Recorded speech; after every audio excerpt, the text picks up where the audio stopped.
Hi, this is William. Welcome to FlySpoke. And today I want to do a little work with slotted tungsten beads and jig style hooks. And basically the concept is that if we take a jig style, meaning that the bend, there's a 60-degree bend in the hook shank to the eye, and this one I made, right? You can see the eye is actually facing perpendicular to the hook shank, and I made a little leech pattern here, just a tiny little leech pattern with it, very effective with the tungsten slotted bead. And I made that actually by taking a regular eyed streamer hook and simply bending it with a tiny little pair of round nose pliers and making a 60-degree bend and putting the appropriately sized bead on. And then this one here, I purchased these barbless hooks and the slotted bead, and basically that fly is going to ride upside down. It'll actually look like this as it's riding, and you're going to lose far fewer hooks on the bottom when you ride like this. To the fish, it's going to have the same identical appearance, and to us, we're simply going to save ourselves a whole lot of tying time losing flies to rocks and debris on the bottom of the river. So it's a very simple fly, but this fly can be used anytime you've got an emerger happening. And I'm going to turn it over, and I'm going to tie it facing up, knowing that it's riding the other way. So this works with any kind of collar style fly. And then the bead has a slot, and you just allow the bead to find its spot with the slot. And I'm going to tie the bead and simply make a pass down to about the point of the hook. Just let it hang down, where I'm going to take a little wood duck feather from not too much. You don't want these flies to be overly dressed. Sparse is really good with these flies. I'm just going to lay in a tail, and then I'll work my thread back.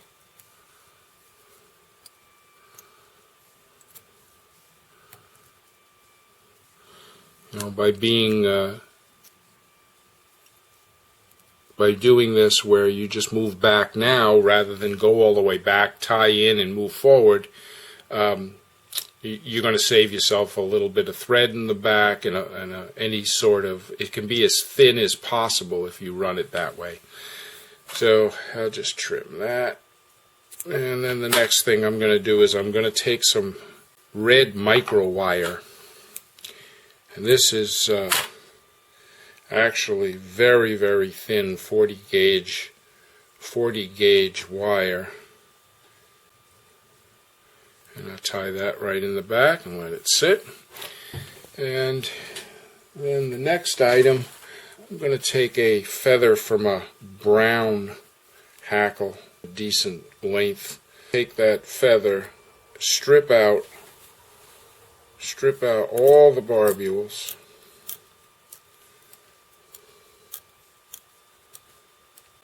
and basically I'm just going to tie it in, because I'm going to use this for my segmented body.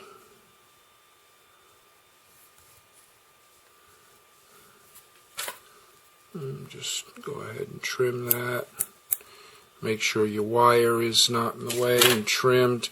And all I have to do is advance my thread forward to right to that point. And I'm just going to take the quill, run the quill turn next to turn, and it gives you the look of a segmented body.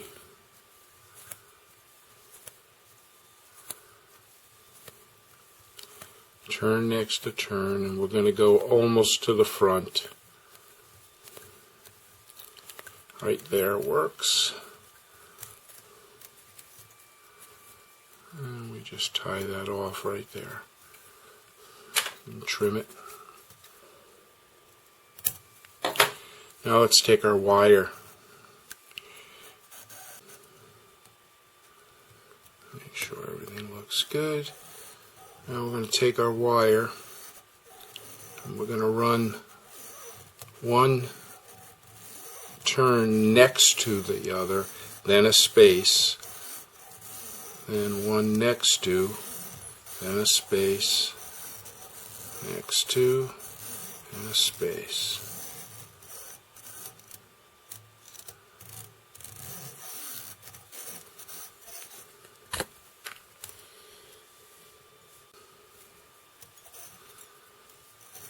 Alright.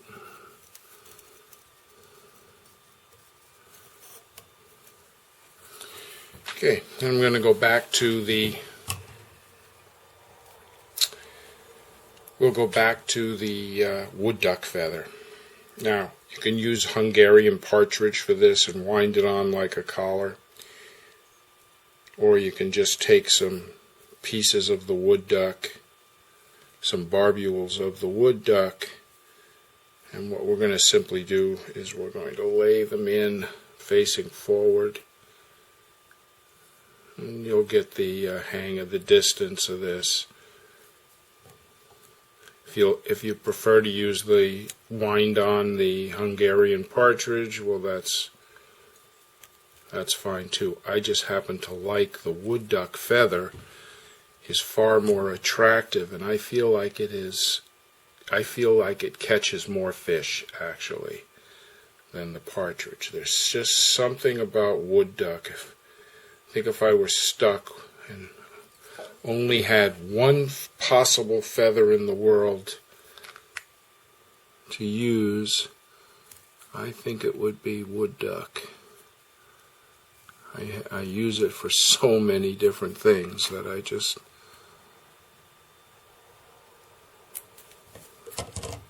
have total faith in the wood duck.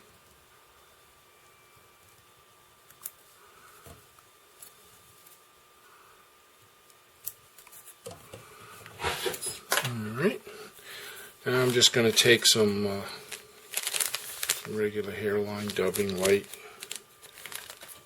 Cahill color, very tiny amount, and I'll make a dubbing ball right there, and then just pull back on the wood duck, come around the front,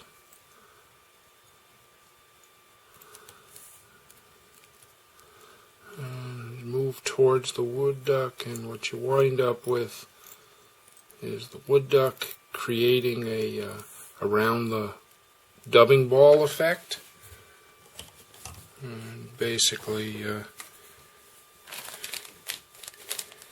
you just have that wood duck then flaring back and just giving that a merger look. I put just a tad more dubbing right on the front.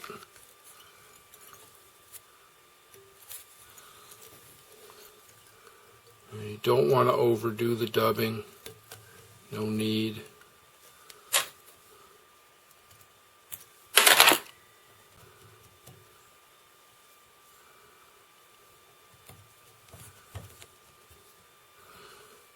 You want those,